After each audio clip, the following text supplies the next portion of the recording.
Okay, fixed the microphone, I think.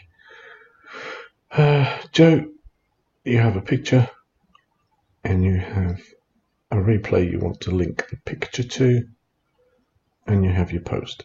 So you start with the picture and you copy the URL, you paste it in there. It's not wider than that, so I don't have to worry about that. Then click on it, go to your replay,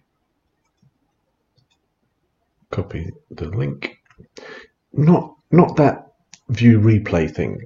Just click the view replay thing and then take this link and then highlight it,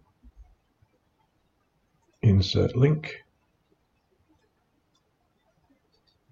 paste that in there, open in a new window, insert, post, and when we click on the picture,